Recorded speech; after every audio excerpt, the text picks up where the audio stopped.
So as we continue to talk about loving our neighbors and practicing hospitality, we need to address the issue of what to do about challenging neighbors. Because as we seek to love our neighbors and practice hospitality, we are inevitably going to run into those neighbors who can be real challenges. And so to begin a discussion of this topic, I want to take us for a couple of minutes to John chapter 13. In John chapter 13, we have the beginning of what's known as the upper room discourse. So it's the night that Jesus is arrested and then tried and the next day crucified, meaning these are very important words as they are Jesus' last words before his death. And so at the end of chapter 13, Jesus says this to his disciples, "A new commandment I give to you, that you love one another. Just as I have loved you, you also are to love one another. By this, all people will know that you are my disciples if you have love for one another."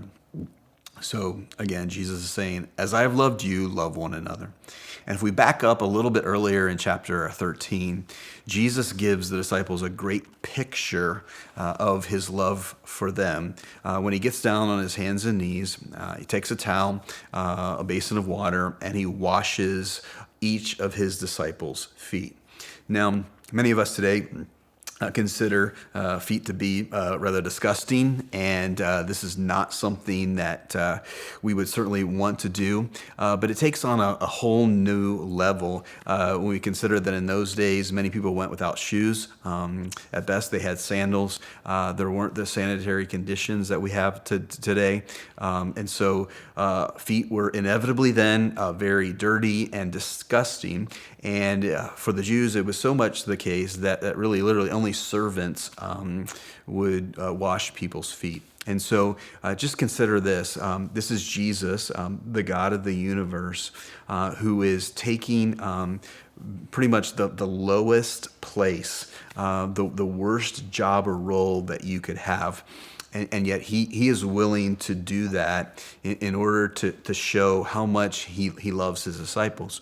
And so after Jesus washes their feet, he says this to them: "What I have done to you, you should do to one another." I'm your master and Lord, and yet I've done this for you. I've been this hospitable to you, so you should be this hospitable to one another.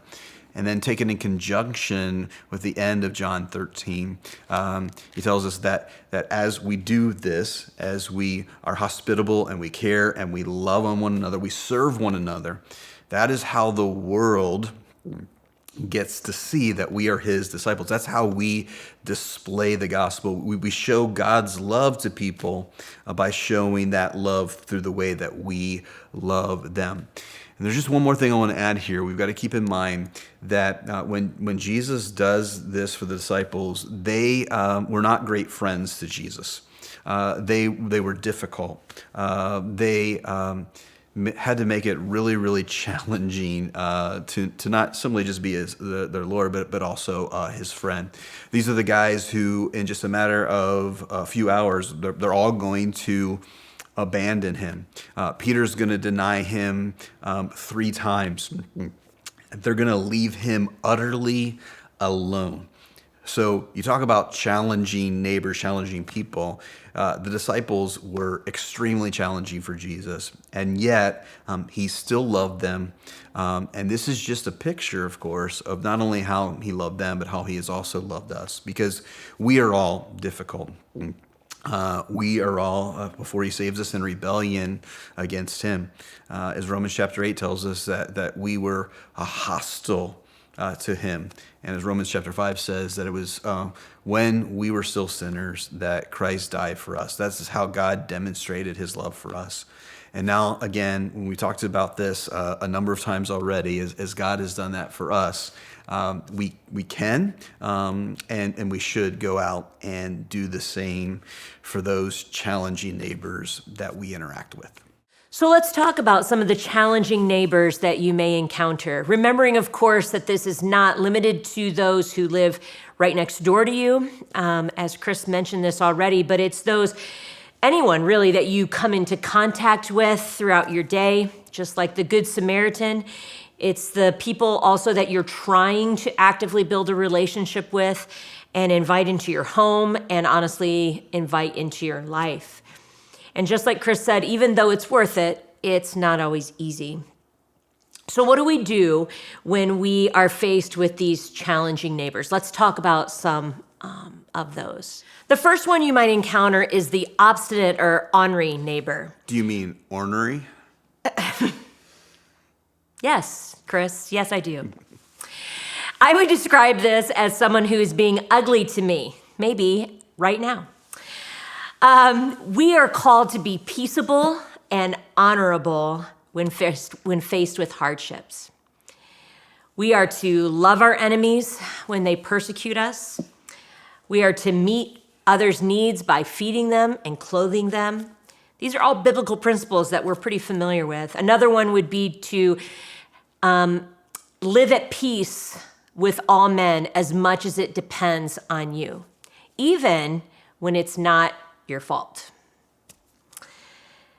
God gives us the grace that we need to respond with kindness and grace, even when it's not easy. Honoring neighbors are most likely reacting to a deep hurt in their own personal lives. Loving them when they are unlovable to you may be exactly what God uses to draw them to himself. Another great resource is the book called The Peacemaker, and I would definitely recommend that as a book to learn how to handle conflict with contentious and difficult people. Secondly, what if you encounter the ambivalent neighbor? These are the people that they're easy to have, but they can be very frustrating because they rarely respond to your attempts to build relationships. One thing is to not take it personally, and I know that's hard. They may just be content in their life and they don't want to make any new friends. It could also be that they're embarrassed about a situation in their life that they're trying to keep hidden. Their response might change over time as you continue to walk through different seasons of their life. Don't be overbearing with the ambivalent neighbor. That would most likely kill any future opportunities you might have with them. However, don't give up on them either. Well, they didn't respond well, so I'm moving on to the next person. Stay open as possible with your neighbor. You need to get to know them before jumping into spontaneous acts of service. If they haven't responded well to your opportunities you've been offering them, don't just go mow their lawn for them and expect them to be super happy about it. But don't leave physically or emotionally if they've initially rejected your offer of friendship.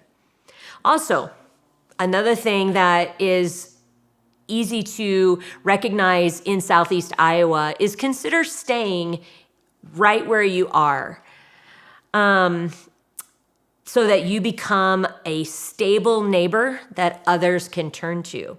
Doesn't mean we have to give our heart and soul to every single neighbor that we encounter, but we should be open to the opportunity to do so. The next kind of difficult neighbor that you might encounter is the needy neighbor. This is the flip side of the apathetic or ambivalent neighbor. We need to be wise not to become someone's crutch that often would leave us feeling sucked dry.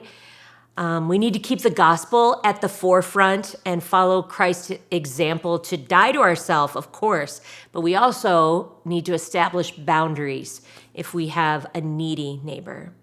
We need to lay out clear expectations, and then we also need to enforce them, all of course, in a loving way, but boundaries are not bad. When their problems become your problems and you can't separate the two, you may have crossed a line or allowed them to do so. Consider involving other people to share that load of responsibility with the needy neighbor. Don't try to pawn them off on someone else, but look for someone that can share that. Giving of yourself for the sake of others is the attitude of the gospel. So even when we're met with the challenging, the ambivalent, or the needy neighbor, it's not really about us. It's really all about Christ. So often the very last thing on our mind when we meet with those who don't jump at our offer of hospitality, but it is the gospel. It is Christ. And it is the call on our lives to make much of him. That's it.